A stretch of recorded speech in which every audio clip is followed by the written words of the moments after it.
kabila, ng mga abogado ni dating Pangulong Duterte, parang kailangan daw i-require na may ID. Oh, national ID. Oo, passport, kung ano Yan, man yung oo. mga nakaranas ng pang-abuso o napatay yung kanilang mga kaanak during sa drug war.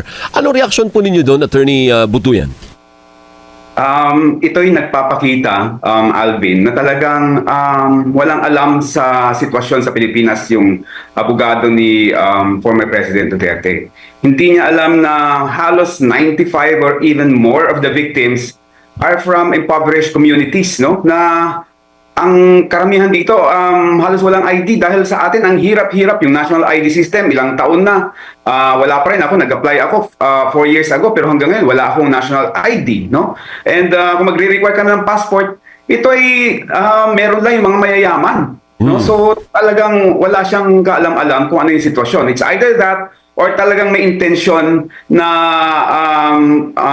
pigilan yung mga biktima na mag-participate dito sa mga mangyayaring pagliliti sa ICC, no? Dahil nakita natin doon sa may charges, nalimitahan na nga, no? Ang pwede mag-participate yung mga biktima ng murder lamang, pero yung mga biktima ng torture, ng sexual violence, ng imprisonment, kung ma-confirm yung charges na murder lang ang magiging demanda, hindi na makakalahok yung mga yon. Tapos ngayon, maglalagay pa ng condition and restriction na sinasuggest ni Mr. Kaufman, na yung magpapakita lang ng mga may ID ang pwedeng mag-participate, sobrang multiple injustice na yung nararanasan ng mga biktima dito, Alvin and Doris. But is that going to be a problem if the court decides in favor of Mr. Kaufman? Halimbawa, siyang pinaboran, sabi niya, hindi, tama.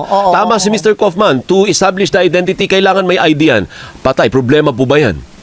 Well, it's going to be a huge problem dahil kagaya sinabi ko, marami sa ating mga komunidad sa mga Islam areas ay walang mga ID. Kaya nga, hindi sila makapag-open ng mga bank accounts dahil wala silang mga ID, Alvin, no? Pero I am very confident na hindi papanigan ng ICC ang gustong mangyari ni Mr. Kaufman dahil meron ng president, no, sa Africa. Sa Africa, yung mga communities doon, sinunog nga yung mga bahay nila at nawala lahat, mga IDs nila, lahat ng mga kanilang mga ari-arian, no? Pero pinayagan ng ICC na mag-participate sila base sa certification ng dalawang nakakakilala sa kanila, no? So, 2 persons who will certify that they know this particular victim would already suffice as identification. Or hindi kaya pwede na may certification from the Philippine government, any agency na dito sa Pilipinas, yaman din lang na nag-cooperate naman ang bansa sa Interpol, kaya nandyan ngayon sa the Netherlands ang dating presidente.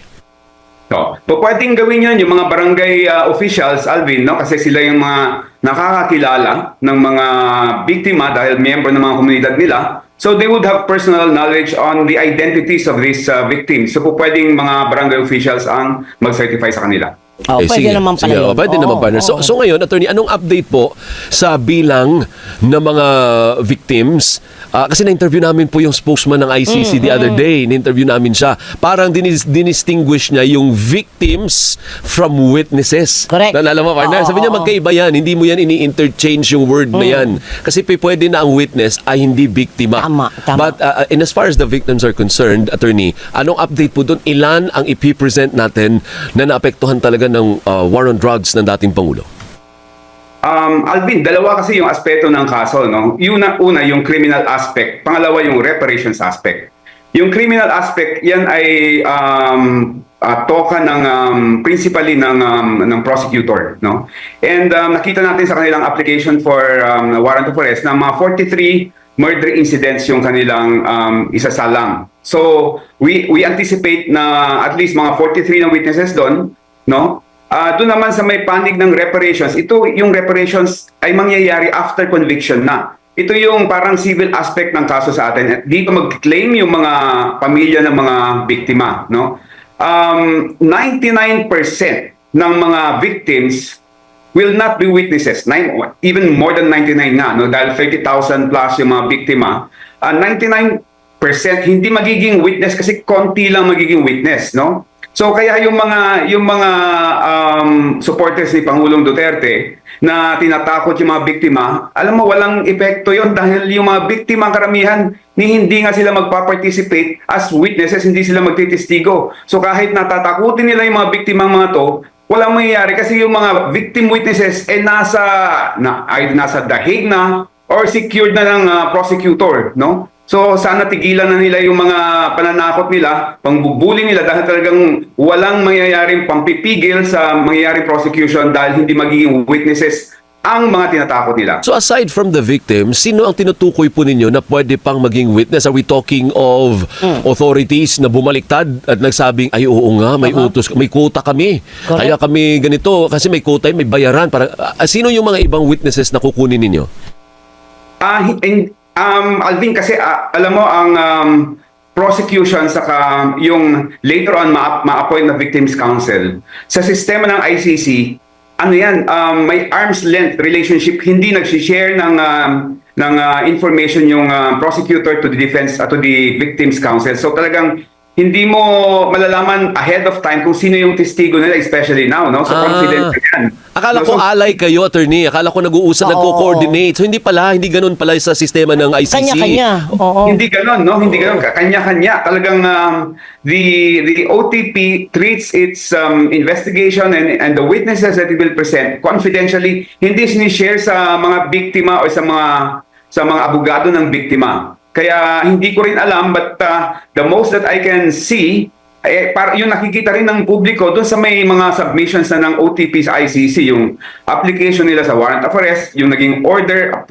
granting the warrant of arrest, doon mo makikita and doon mo lang talagang i-deduce kung sino yung magiging witnesses nila. Well, obvious naman doon na makikita mo yung mga dating mga self-confessed assassins na sila Matubato saka si Las Canas, Oo. makikita mo na magiging testigo nila, pero as to the others, hindi natin alam kung sino. Okay. Pero may tanong ka kay attorney. Hindi, yun na nga. Tanong ko, sa pasok po, sa palagay ninyo, ilang porsyento pong pasok sila Matubato, sila Scania, na magiging tatayong witness? Tingin ko 100% Doris, no? Kasi yung aspeto ng mga krimen na nangyari sa Davao, yung 2013 to 2016, makikita mo halos tugma sa mga affidavit ni Matubato sa ni Las Cañas, no? So, sigurado ako na magiging testigo sila, Doris. Ayun. Okay, sige. Actually, partner, na ako doon, natigilgal ako doon sa